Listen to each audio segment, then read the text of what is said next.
Tu écoutes Être libre, c'est le podcast des créateurs atypiques, ces esprits qui sortent du lot, qui ne collent pas aux valeurs du monde actuel et qui veulent en bâtir un nouveau. Je m'appelle Vanessa, j'espère que tu vas bien. Et aujourd'hui, dans ce nouvel épisode du podcast, je voulais te parler de comment est-ce qu'on fait pour s'assumer pleinement. Je vais t'encourager à rester jusqu'à la fin de cet épisode parce que je vais casser quelques mythes qui sont bien ancrés dans cet épisode et puis je vais rétablir la vérité, en tout cas ce que je pense personnellement du sujet, de comment est-ce qu'on fait pour s'assumer, est-ce que c'est possible d'ailleurs, etc. Bon, pour commencer, je vais te parler dans cet épisode de déterminisme social, de conditionnement. Tu sais que c'est des choses sur lesquelles je parle beaucoup, je m'exprime beaucoup à ce sujet-là. Tu sais que notre vie entière, elle est largement déterminée par un système de conditionnement, par un système de croyances qui se perpétue dans notre société, dans une société donnée, au sein d'une famille, etc. Et donc l'ensemble de nos croyances sur le monde, sur nous-mêmes, sur qui nous sommes, l'ensemble de nos pensées, l'ensemble de nos actions, dépendent en partie, à différentes échelles, évidemment, en fonction du niveau de conscience de chacun, mais elles dépendent en partie de notre éducation, de notre système de conditionnement, des codes, des normes de la société dans laquelle on a grandi. Et puis ensuite à notre expérience de la vie qui viennent construire aussi ce système, qui viennent l'étoffer, mais il est basé, la base de tout ça, c'est des croyances, des mensonges, des schémas de pensée de notre éducation, d'accord, qu'on a acquis en grandissant. Donc on va parler de tout ça dans cet épisode, et je partirai aussi du postulat qu'on est tous, c'est une métaphore ça, un peu comme des boules à facettes. Tu vois, dans les ambiances de fête, ces boules en boîte de nuit là qui diffusent la lumière un petit peu partout, ça reflète à différents endroits la lumière, on est tous quelque part des boules de facettes avec un ensemble de défauts. Un côté sombre si tu veux, un côté puissant, lumineux aussi, mais un côté sombre des choses non lumineuses. Je vais te parler déjà de ces choses non lumineuses, de ces défauts. On en a tous, sans aucune exception. On a tous des défauts, on a tous ce côté sombre. Sauf qu'en grandissant, pour nous permettre d'être acceptés par un groupe quelconque, pour s'insérer dans la société, pour satisfaire notre besoin d'être aimé aussi par l'autre, on s'est tout simplement construit une petite histoire sur nous-mêmes, tu vois, sur quels étaient nos défauts, sur notre côté sombre, en lissant un petit peu les choses. D'accord ? On s'est construit une histoire pour nous faire croire que finalement, on est quelqu'un de bien. Et on l'a fait pourquoi ? On l'a fait pour survivre. On l'a fait pour coller à une image qui est biaisée, qui est véhiculée par la société, de ce qu'est la bonne personne. Et on l'a fait pour être accepté par l'autre. J'espère que tu me suis jusqu'à maintenant. Il y a un problème avec ça en fait. On l'a tous fait, sans exception. Le problème, c'est qu'en réalité, ce mécanisme finalement de conformisme, qui est inconscient, ce mécanisme nous éloigne de qui on est vraiment. Le fait de lisser comme ça, de polir la réalité pour qu'elle apparaisse plus belle qu'elle ne l'est véritablement. D'accord, on polit nos défauts, on sait qu'on a certains défauts, mais on n'a pas envie de les voir. On polit les choses. Et en réalité, on est tous, sans aucune exception, encore une fois, on a tous les défauts qui puissent exister. Je répète, on a tous, absolument tous les défauts qui puissent exister. On passe tous par là. On a tous des moments où on est hypocrite, par exemple. Des moments où on dit des choses aux gens parce qu'on n'ose pas leur dire la vérité. Parce qu'on veut rester dans cette image de la personne gentille qu'on s'est construite. On a tous des moments aussi où on est jaloux. À différents degrés, évidemment, à différents moments. Et on a tous des moments où on est méchant. Où on fait des boulettes envers les gens. Où on fait des erreurs, on fait des trucs horribles aussi. Dans certains moments dans notre vie, des choses qui sont pas acceptables par la société, loin de ce qui est socialement acceptable. On fait tous ça. Donc je te disais, on a tous des moments où on est méchant envers les gens, ou des moments où on fait des choses qu'on ne veut pas accepter, qu'on ne veut pas montrer à l'autre parce qu'on a peur que l'autre nous voit tel que nous sommes vraiment. Et on a tous aussi des moments de tristesse, où rien ne va, des moments où on est dans le bas complet, où on est au fond du seau, et ces moments-là aussi, on n'a pas envie de les montrer, parce que quelqu'un de triste, quelqu'un de bougon, quelqu'un même qui a peur, c'est mal vu, c'est quelqu'un de faible, et on n'a pas envie d'être vu comme quelqu'un de faible. Et tout ça, c'est des histoires qu'on se raconte à nous-mêmes, je te le dis ici, mais voilà, et donc finalement, on se montre pas. tout ça. Parce que, qu'est-ce que vont dire les autres si on se montrait réellement tel qu'on était? On va me voir dans toute mon authenticité, et ça, ça fait peur. Et puis on a tous aussi des moments où on manque de tolérance envers les autres. Parce qu'on a des envies, on a des besoins par exemple, et ces besoins on a envie que les autres y répondent. Et tant qu'ils ne le font pas, eh bien ça nous énerve, ça nous met hors de nous, et on l'exprime à l'autre. On peut être méchant vis-à-vis de l'autre et manquer de tolérance. Eh bien ça on n'a pas envie de le montrer non plus, on n'a pas envie de l'expliquer pleinement, de l'accepter pleinement, parce qu'on n'a pas envie que l'autre nous rejette. Je vais te parler aussi, avant de passer à la deuxième partie de cet épisode, du côté lumineux. Là, on a parlé du côté sombre un petit peu, des défauts, etc. Mais on a tous aussi un côté lumineux, tous, absolument tous, que tu l'acceptes ou non, que tu le vois ou non, encore aujourd'hui, c'est une réalité. Cette partie lumineuse, cette puissance en toi, elle est là, elle est en toi. Eh bien, ce côté puissant, c'est difficile à montrer aussi. On a tous peur, à différentes échelles évidemment, de notre côté lumineux, du côté lumineux de la boule à facettes. On a peur d'être critiqué, d'être rejeté à cause de cette part puissante en nous. Ok? De nos différences aussi, on a peur de ça, par peur de ne plus être accepté pour qui on est vraiment, en tout cas pour l'image qu'on a voulu montrer aux autres. Donc tout ça, petit à petit, eh bien ça t'éloigne de la personne que tu es vraiment, de ton identité profonde, de l'essence même de ton nature, de ton naturel, de ta nature profonde. Juste une petite chose que j'ai oublié de te dire par rapport aux défauts. Tu sais, ces défauts qu'on a tendance à ne pas voir nous-mêmes, qu'on a tendance à cacher sous le tapis, à polir, on les a tous. Encore une fois, à différentes intensités, à différents niveaux, mais on les a tous. On les a tous. Et pour te familiariser un petit peu avec cette idée, tu sais que l'autre est le miroir de nous-mêmes. Donc tous les défauts que tu remarques chez les gens autour de toi, c'est des défauts que tu as toi aussi.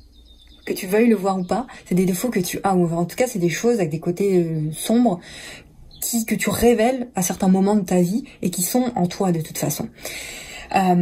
Donc vraiment soyons clairs par rapport à ça. Moins tu supportes ce côté sombre, plus tu renies ce côté sombre, tous ces défauts, tu sais, plus ils t'appartiennent. Plus tu vas les nier, plus ils t'appartiennent de toute façon. Mais à un moment donné, il faut être conscient de ça. Et de toute façon, quand quelque chose t'énerve chez l'autre, quand quelque chose t'attriste chez l'autre, te met en colère chez l'autre, tu remarques quelque chose, ça fait naître en toi des ressentis. Quand tu écoutes l'autre, quand tu regardes l'autre, ça signifie que tu as ces choses-là déjà en toi.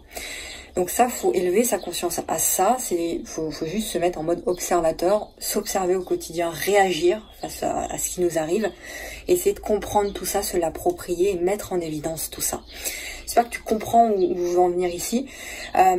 Chaque personne qu'on côtoie, on va lui montrer un côté de notre boule à facettes en fonction de ce qui nous arrange. Okay, pour que cette personne nous accepte, pour que cette personne nous aime, en tout cas, encore une fois, continue à nous aimer, ça c'est ce qu'on croit. Et donc on développe une incroyable, ça c'est vraiment un truc que je viens de conscientiser ici, on développe vraiment une incroyable intelligence sociale pour se montrer tel que nous sommes pas. Tout simplement pour coller à une image de la personne qu'on croit devoir être pour être apprécié. Et donc on développe une intelligence pour se montrer tel qu'on n'est pas.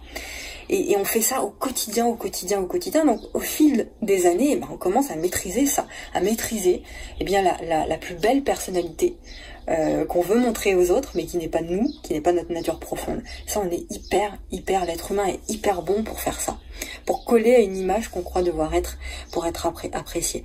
Donc moi, ma question que j'ai envie de te dire ici, c'est, toi personnellement, est-ce que tu acceptes toutes ces parts de toi? Aussi bien les parts les plus sombres, vraiment, les plus manipulatrices, les plus horribles de toi, j'en sais rien, hein, peu importe. Et est-ce que tu acceptes aussi les parts les plus lumineuses de toi? Tu peux commencer à répondre à cette question ici. Un jour, on peut rencontrer des gens qui sont un peu plus eux-mêmes, tu vois, qui osent être un peu plus naturels avec les autres.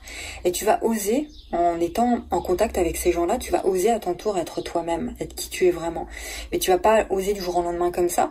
Ça va être des petits pas, la méthode des petits pas. Tu vas te défaire petit à petit d'une partie de la carapace que tu t'étais construite pour te protéger. Et là, tu vois, tu vas, au final, tu vas comprendre que rien se passe quand tu fais ça. Au contraire, les gens t'apprécient parce que t'es naturel et t'acceptent vraiment en vrai pour ça. Donc tu oses, une fois que tu te rends compte qu'il s'est rien passé finalement, que c'était des peurs que tu t'étais construites, eh bien tu vas oser petit à petit enlever une autre partie de ta carapace au fil du temps. Tu vas explorer d'autres facettes de toi petit à petit. Tu vas découvrir des pans de toi, de ton identité vraie, de ton essence. Petit à petit, tu vas découvrir plein de choses comme ça. Et puis, tu vas te mettre à lire des bouquins sur le sujet, tu vas te mettre à t'intéresser à tous ces domaines, qui est la spiritualité, le domaine de la croissance personnelle, etc., qui vont t'aider encore plus. Tu vas te faire accompagner, tu vas vraiment entamer un voyage intérieur pour te découvrir vraiment. Et ça va t'aider à lâcher les croyances que tu avais encore, à lâcher les conditionnements. Tu vas trouver ta voie, tu vas te mettre sur le chemin de la voie qui te correspond vraiment, qui t'épanouit vraiment. Tu vas prendre ta place vraiment. Tu vas te sentir mieux, tu vas avoir moins de boulets aux pieds, et puis moins de faux semblants aussi fatigants. Parce que c'est fatigant de faire semblant d'être quelqu'un que tu n'es pas. C'est fatigant de polir sa vie au quotidien. D'arrondir les angles au quotidien pour se montrer tel qu'on n'est pas. C'est fatigant ça. Et là, tu vas comprendre que tu n'as plus besoin de faire ça. Et ça va se faire tellement naturellement, vraiment. Toutes les personnes qui ont lâché leurs croyances, leurs boulets aux pieds, te diront que ça a été long, mais que finalement, ça s'est fait quand même naturellement un jour. Ils se sont dit, mais voilà, là j'ai quand même lâché pas mal de croyances sur moi. Si un jour tu vas être capable de dire aux gens qui vont te critiquer ou qui vont te regarder bizarrement, tu vas leur dire vraiment, mais quoi en fait, il y a un côté de moi qui te gêne. Moi, je peux comprendre que ce côté de moi te gêne. Mais j'assume, en fait, parce que c'est moi, ce côté qui te gêne. Et puis, c'est quoi qui te gêne, finalement? Ce qui te gêne, ça te renvoie quelque chose sur toi, mais pas sur moi. Et puis, tu seras capable aussi de leur dire, voilà, ça te choque ce que je dis, ça te choque mes différences, ça te choque mes bizarreries, ça te choque ma folie, ça te choque ce que je fais. Ok, je peux comprendre, mais moi, j'assume. Parce que c'est moi. Voilà ce que tu seras capable de leur dire. Donc pour conclure, non, tu vas pas être rejeté si tu es toi-même. Bien au contraire. Les autres vont t'accepter, mais à une seule condition, si tu l'assumes à fond. Pas à moitié, pas en polissant encore, à fond. Accepte-toi pour tout ce que tu es. Et non juste pour une petite partie polissée mignonne de ta boule à facettes. Plus tu vas te permettre comme ça d'élargir ton champ d'action, plus tu vas te permettre d'oser t'exprimer. Même si ça paraît fou. Et plus tu vas laisser entrer le vrai, le juste en toi, dans ta vie. Et plus tu vas générer de la liberté aussi dans ta vie. Et plus tu vas rayonner, plus tu vas permettre aux autres aussi de rayonner. Et là, tu vas sortir des carcans, des schémas périmés, des codes, tu sais, des idées préconçues, etc., de la pensée unique. Au final, on a deux choix. Une fois qu'on est à ce niveau-là de l'épisode, le premier choix, c'est d'accepter tout ce que je viens de te transmettre ici, ne pas hésiter à réécouter une deuxième fois si une seule écoute n'est pas suffisante, vraiment, essaie de comprendre là où je voulais en venir, là où je voulais te mener. Et puis essayer petit à petit dans ce premier choix de te défaire de ta carapace, d'être toi en entier, d'être vulnérable, d'être vrai, d'être unique, singulier, avec ton côté puissant comme le côté sombre, mais c'est toi en fait. Et à partir de là, tu vas te permettre de tuer les croyances que tu as sur les autres, que tu avais sur toi, et puis tu vas laisser la liberté aux autres aussi d'être eux-mêmes, sans attendre d'eux des choses qui étaient fondées sur rien finalement, sur des clichés. Tout ça, tu vas en finir avec ça et tu seras libre, vraiment. La liberté, ça commence par là. Hein. Soit le deuxième choix, c'est de rester comme ça, dans la vie que tu as actuellement, peut-être qu'elle est très bien, mais en tout cas, si tu as cliqué sur cet épisode, c'est qu'il y a une raison. Donc, le deuxième choix, c'est de rester comme ça, rester la personne peut-être trop gentille que tu es, pour ne pas froisser les autres, rester dans cette histoire dans laquelle tu vis. Elle est vraie ou elle est fausse, j'en sais rien, hein, c'est à toi de juger, mais vraiment assume la personne que tu es pleinement, vis ce que tu as à vivre pour y parvenir. Je te souhaite vraiment de tout cœur, je vais en arrêter là avec l'épisode, mais je te souhaite vraiment de tout cœur de comprendre ce que je voulais te transmettre ici et d'apprécier aussi le chemin dans tous les cas, peu importe le choix que tu prends, d'apprécier le chemin. En description de cet épisode, tu vas trouver un ensemble de ressources qui va t'aider aussi pour faire ton chemin vers la personne que tu es, vers ton naturel, vers ton essence.